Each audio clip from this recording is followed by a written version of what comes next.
अस्सलाम वालेकुम। उम्मीद करता हूँ आप सब खैरियत से होगे। आज के इस छोटे से ऑनलाइन सेशन में हमने कैसे आज का दिन, कल का दिन और पेपर वाले दिन में इंपॉर्टेंट बारीक डू एंड डोंट्स का ख्याल रखना है, उसको जल्दी से डिस्कस कर लेते हैं। अब इस बुनियाद पे थोड़ा सा पेपर वाले दिन के डू एंड डोंट्स हम डिस्कस कर लेते हैं। कुछ सवाल ऐसे होंगे जो आसान होंगे और वो आसान तरीके से ही आपने हल करने हैं। जैसे मिसाल के तौर पर power house of the cell क्या है, आपको पता है, आसान एमसीक्यूज है, आपने हल करना है। कुछ ऐसे सवाल होंगे जो दिखने में आसान होंगे, लेकिन कोशिश आपने ये करनी है कि स्टेटमेंट और नीचे के चार ऑप्शन जरूर देखने हैं, क्योंकि पास्ट में ये देखा गया है कि ज्यादातर वो none of this, all of this, both A and B का भी इस्तेमाल करते हैं। तो इस बुनियाद पे अगर स्टेटमेंट और चार ऑप्शन आपने पढ़े होंगे तो आप राइट ऑप्शन का इंतखाब अच्छे तरीके से कर लोगे। बाज़ औक़ात सवाल जो है वो देखने में आसान होगा, लेकिन केयरफुली उसको पढ़ना है कि उसमें इफ़ का, ओनली का, कांस्टेंट का, रेगुलर का, ट्रू, नॉट ट्रू, एक्सेप्ट, इस तरह का कोई वर्ड तो इस्तेमाल नहीं हुआ। जैसे एक जुमला है वो पूरा लिखा हुआ है, उसके आखिर में अगर मैं एक्सेप्ट लगा दूं तो पूरे जुमले का मतलब जो है वो बदल जाएगा। तो इस तरह बारीक बारीक चीज़ें भी आपने नोट करनी है, क्योंकि बाज़ औक़ात बच्चे को ये लग रहा होता है उसने सही किया है, लेकिन अनइंटेंशनली किसी एक वर्ड की वजह से पूरे जुमले का मतलब बदल गया होता है और आपने उस तरतीब पे उसको हल करना होता है। कुछ सवाल आपके ऐसे होंगे जो दिखने में आपको मुश्किल लग रहे होंगे, लेकिन उनमें भी कोई ना कोई ऐसी हिंट होगी जो आपको अच्छे तरीके से सपोर्ट कर रही होगी। जैसे फॉर एग्जांपल कहीं पे साइन 0 बन रहा होगा, कहीं पे कॉस 90 डिग्री बन रहा होगा, कहीं पे कोई चीज़ कांस्टेंट हो रही होगी। जैसे अभी एक लंबी चौड़ी कैलकुलेशन मैं आपको दे दूं और साथ में ये लिख लूं कि ट्रांसफार्मर को मैं डीसी वोल्टेज दे रहा हूं, तो इस बुनियाद पे चीज़ें आसान हो जाती हैं। तो बाज़ औक़ात कुछ चीज़ आपको मुश्किल लगेगी, लेकिन आपने केयरफुली इन हिंट पॉइंट्स को मुश्किल एमसीक्यूज़ के अंदर भी ढूंढना है, ठीक है। लेकिन बाज़ औक़ात कुछ ऐसे एमसीक्यूज़ होंगे जो होंगे मुश्किल। जैसे हमने एक वैल्यू फाइंड की, फिर दूसरी वैल्यू फाइंड की, फिर तीसरे फार्मूले में डाल के वो वैल्यू डाली तो हमें आंसर मिला। वो थोड़े से कैलकुलेशन वाले या टाइम कंज्यूमिंग क्वेश्चन होंगे, उनको स्टार लगा के आपने आगे जाना है। इसी तरह इंग्लिश में जैसे पैराग्राफ कंप्रीहेंशन का कोई सवाल है, वो टाइम कंज्यूमिंग क्वेश्चन है, स्टार लगा के आगे जाना है।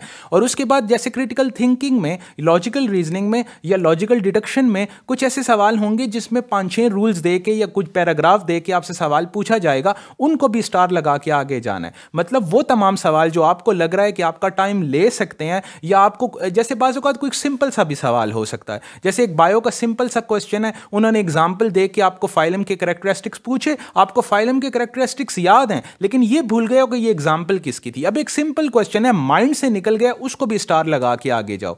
तो आपने इस चीज़ का बड़ा ख्याल रखना है कि वो चीज़ जो आपकी अच्छे तरीके से सॉल्व हो रही है, जैसे फिजिक्स का कोई कैलकुलेशन का क्वेश्चन है लेकिन ईजी है, आपने वैल्यू डालनी है फार्मूले में और आंसर निकालना है, उसको उसी टाइम सॉल्व करो। लेकिन अगर आपको ये लग गया कि भाई ये चीज़ मैं भूल चुका हूं, ये मुझे नहीं आती, ये पढ़ने में काफ़ी टाइम लगेगा, या ये टाइम कंज्यूमिंग है, तो उसको स्टार लगा के आपने आगे जाना है। तो उसका स्टार का तरीका यही होगा कि उन एमसीक्यूज को हम आखिर में करेंगे। पहले वो तमाम सारे एमसीक्यूज कर लेंगे जो अच्छे तरीके से हमें आते हैं और हम लोगों को मेडिकल कॉलेज में एंट्री दे सकते हैं। उसके बाद स्टार वाले एमसीक्यूज करने से कितना अच्छा हमारा मेडिकल कॉलेज होगा, ये बात डिसाइड होगी, ठीक है। चीज़ मैं यहां पे मेंशन करना चाहूंगा कि बाज़ औक़ात अनइंटेंशनली पेपर में 2-4% की अनसर्टेनिटी आ जाती है, तो आपने उसको देख के घबराना या परेशान नहीं होना। जैसे ऐसा कोई सवाल जो आपको समझ नहीं आ रहा है, ऐसा कोई सवाल जो बहुत ज़्यादा मुश्किल है, या ऐसा कोई सवाल जो आउट ऑफ सिलेबस या आउट ऑफ बुक है, तो आपने परेशान नहीं होना कि ये क्या हो जाना है। उस पर भी स्टार लगाओ और आगे जाओ, क्योंकि देखो 2-3% के लिए आप 97% या 98% को कॉम्प्रोमाइज़ नहीं कर सकते।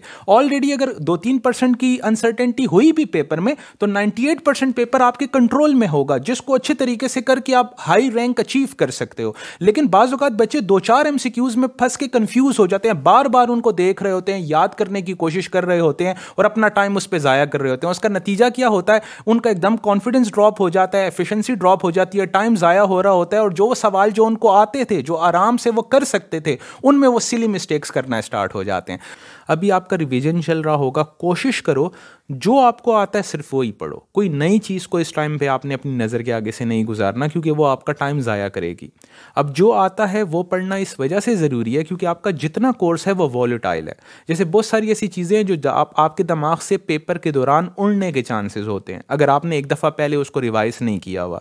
जैसे आप ये भूल जाओगे कि भाई इलेक्ट्रॉन वोल्ट को अगर मैं जॉल में कन्वर्ट कर रहा हूँ तो 10 रेज़ टू पावर क्या था, -11 था, +11 था, -34 था, क्या वैल्यू थी? माइंड से निकल गई, आपका क्वेश्चन वहीं पे रुक गया। अब इसी तरीके से आपके माइंड से ये निकल जाता है कि भाई R² कूलम लॉ में लगा हुआ था या इलेक्ट्रिक फील्ड इंटेंसिटी में लगा हुआ था। यह मामूली सी एक बात होती है कि भाई ये एग्जाम्पल किसकी थी, माइंड से निकल जाता है। तो इस वजह से जो चीज़ें आपको आती हैं सिर्फ और सिर्फ आपने वही पढ़नी है, कोई नई चीज़ आज और कल आपने नहीं पढ़नी, ठीक है? बस जो आता है उसी को जल्दी जल्दी अपनी नज़र के आगे से गुजारना है।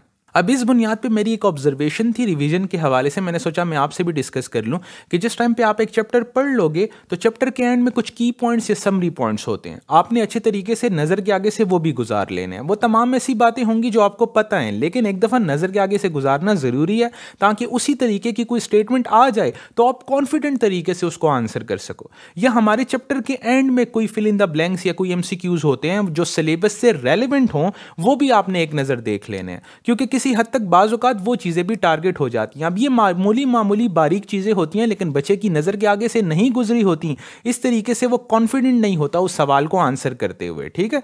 अब इस बुनियाद में आपने किताब ज़रूर देखनी है। बहुत सारे बच्चे ऐसे बोलते हैं कि बायो की किताब तो फ़र्ज़ है, वो तो देखनी है, मतलब वो तमाम टॉपिक्स जो सिलेबस में या रेलेवेंट टॉपिक्स बन रहे हैं और किताब में मौजूद हैं वो आपने अच्छे तरीके से पढ़ने हैं। बाज़ औक़ात कुछ अनइम्पॉर्टेंट पॉइंट जो किताब में लिखा होता है वो भी पूछा जा सकता है, तो किताब को नज़र के आगे से बायो के केस में गुजारना आप पे फर्ज है, ठीक है? इस बुनियाद पे आप फिजिक्स की भी किताब एक नज़र देख लो। हर चैप्टर को देखने में ज़्यादा से ज़्यादा आपके 5-6 मिनट लगेंगे, लेकिन definition, unit, dimension, tit bit, कोई चीज़ बोल्ड इटैलिक हुई है, कोई टेबल बने हुए हैं, कोई न्यूमेरिकल वैल्यूज़ हैं, वो आपको पता होनी चाहिए। इसी तरीके से जैसे कुछ कांस्टेंट की वैल्यूज़ हैं, 10 रेज़ टू पावर क्या है, उनके यूनिट्स क्या हैं, वो आपको पता होनी चाहिए, क्योंकि ये वेरी इजी कैटेगरी क्वेश्चंस होते हैं लेकिन माइंड से निकल जाते हैं क्योंकि पेपर से थोड़ा टाइम पहले आपने देखे नहीं होते। तो आज और कल ये जो बारीक बारीक चीज़ें हैं, इस वीडियो बनाने का यही मकसद था कि आप ये देख पाओ। इसी तरीके से जब हम केमिस्ट्री की बात करें तो बहुत सारे ऐसे MCQs होंगे जो बुकिश होंगे, जैसे रिएक्टेंट हो गया, प्रोडक्ट हो गया, ऑपरेटिंग कंडीशन हो गया, कैटलिस्ट हो गया,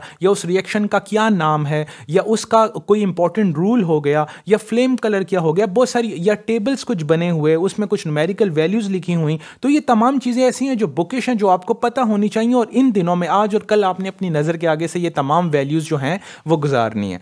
बाकी इंशाअल्लाह ताला जो आपने पढ़ा हुआ है, जिस चीज़ की आपकी प्रैक्टिस हुई है, आपका पेपर उसी के आसपास आएगा। अगर आपने अच्छे तरीके से फार्मूला अप्रोच बनाया हुआ है, MCQs किए हुए हैं, किताब अच्छे तरीके से पढ़ी है, इन मामूली डू एंड डोंट्स का आप ख्याल रखोगे और एग्जाम में बिल्कुल फोकस रहोगे, तो इंशाअल्लाह ताला जो आपको आता है पेपर वहीं से आएगा और आपका पेपर बहुत अच्छा होगा और आपके बहुत अच्छे नंबर आएंगे। और मेरी दुआ इंशाअल्लाह आपके साथ है। आप भी मुझे अपनी दुआओं में याद रखिएगा, अपना बहुत ख्याल रखिएगा, फोकस रखिएगा और डरिएगा नहीं। नेगेटिविटी को बिल्कुल खुद से दूर रखें, खुद को पॉजिटिव रखें और माइंड में यही रखें कि भाई मुझे आता है, मैंने फोकस तरीके से ये सवाल हल करने हैं और अच्छे तरीके से जो है मैंने अपना ये 3.5 घंटे का टाइम गुजारना है। Very best of luck. अस्सलाम वालेकुम, खुदा हाफिज़।